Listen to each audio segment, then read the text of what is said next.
And the first thing I did was sketch Fred. He was the first part of the painting, because I wanted him back.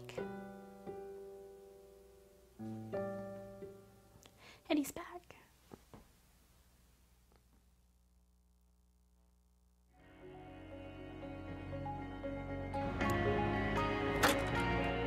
It's sort of a journey through the medical process, and especially about patients' rights to their own records.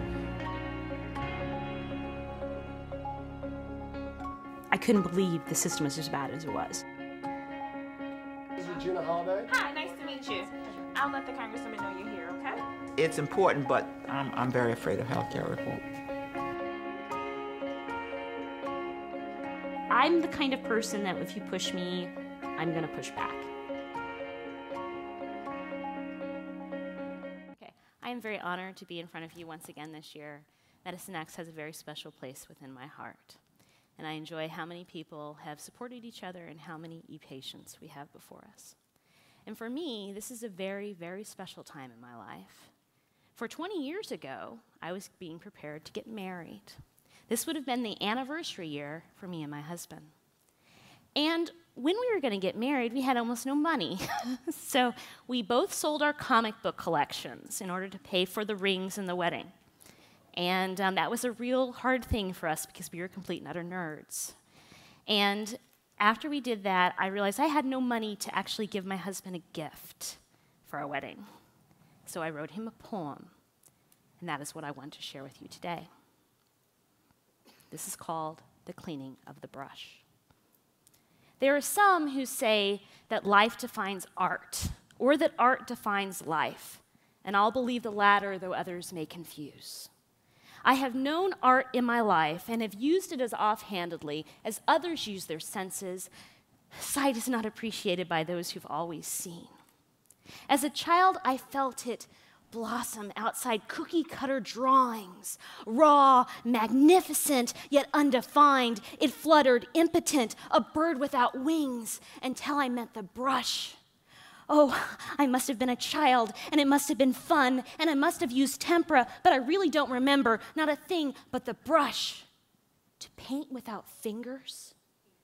To carry out a line? To a child, what a wonder, who sees within that stroke a form. Yet I was a child, and though I felt the beauty, I did not grasp the task. For the brush was made of plastic to paint with poly-bristle refrigerator art. No, it wasn't the creation but the making of amends. This set my soul on the scaffold from whence masters dare to fly. It's control that is seductive, the power of the godson, call it discipline or order or the cleaning of the brush. My father was a man of his words and a man of his bottle, though sometimes one diluted the other.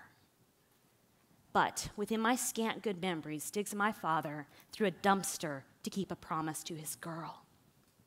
Behind a school, there was this artist destroying his creations, perhaps lackluster in his art. And my father dug through trash for 32 grimed paintbrushes and a paint box. He slaved for days to clean them with sandpaper in hand, with turpentine and soapy water until they all came clean. 32 paintbrushes, and I still have some today. But being young, my diligence at cleaning was sporadic, and oft I left my brushes with paint dried in their hair or soaked with soggy bristles and rusting metal parts until I met the teacher of the scenic side of art. She taught me how to clean them with her hands in soapy water. She taught me how to shape them and to mold them and to dry them. Think of bathing a newborn, she said. Well, I continued in instruction, still cleaning brushes as I was taught. And time passed, and I looked up from my creation to this man, my future husband, who in a year would call me wife. And I taught him the creation as a preacher talks of God. And I taught him absolution was the cleaning of the brush. And I guess we fell in love. While painting out our demons on 5x5s of canvas that next week we'd cover up, flirting at those deep sinks, cleaning out the brush. I later met his parents and passed in-depth inspection with my talent and our love with a great help from above and for teaching now his mother the cleaning of the brush. Some say the starving artist is a martyr for his cause, that the master dies from slaving on the ceilings of church halls. They dare to scream, he gave his eyes, his ear, his mind. He died alone for naught but pretty pictures. Yet I respond defiant. For in paintbrush-driven paths, I met my husband. I lived my life. I wondered as a child in fright. I felt the strokes that soften pain, but not from any human hand. Yes, I have known art in my life and have accepted all-night painting with bleary eyes and tears, but indeed without regret. And as I look at these hands, hardened, chapped, and cracking, I cannot help but thank the art that tears at hands and heartstrings. I cannot help but thank the brush that adds value to my life. And that is what I told my husband. My everything, my love. And we got married, and we spent years together, and it was wonderful. And after almost 16 years of marriage, he died. And then I had the brushes, you know. His brushes, my brushes. That's all we had left. So I could paint about it. I could paint about our love. I could travel and tell others about him. And it could be hard, sometimes scary. Sometimes you're on airplanes and they tell you the landing gear has not come down. So we're going to circle a few more times. My husband thought about that, and he would have hated it. But he thought about the Amazing Stories episode where an artist created this amazing ability to make wheels and drew them. Because art can save lives. And so I started doing that, and I painted, and that was scary. But what was even more scary was doing something outside of my ability level. See, I can paint, but I cannot sing. But I had a song stuck in my head. So my friends Ross Martin and Marsha Goodman-Woods, they wrote that song. And they worked with me, and we created it. And so I started with a poem, but we're going to end with a song today. If you would be so kind.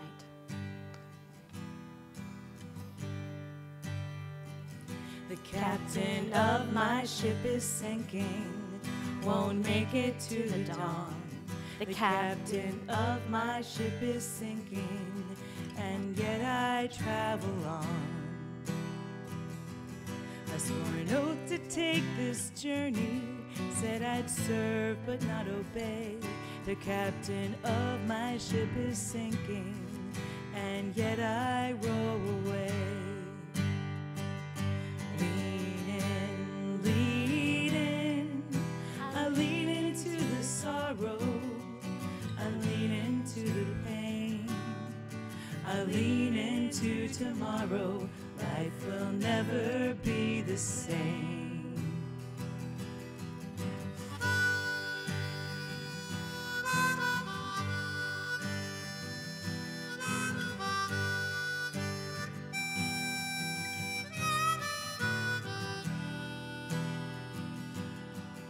We are your wives and mothers. We are the shelter in the storm. We were there while you were dying. We were there when you were born. Lean in, lean in. We lean into the sorrow. We lean into the pain. We lean into tomorrow. Life will never be the same. Our mission acts as ballast. The children are our stays. We sail into the morning as we row against the waves. Lean in, lean in. I lean into the sorrow. I lean into the pain. I lean into tomorrow. Life will never be the same.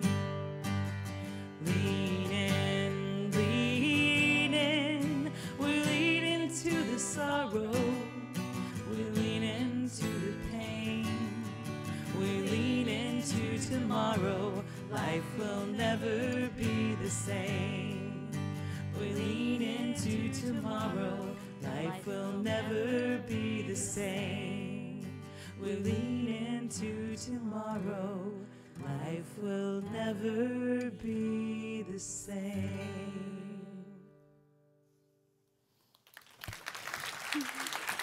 Regina Holliday and Company.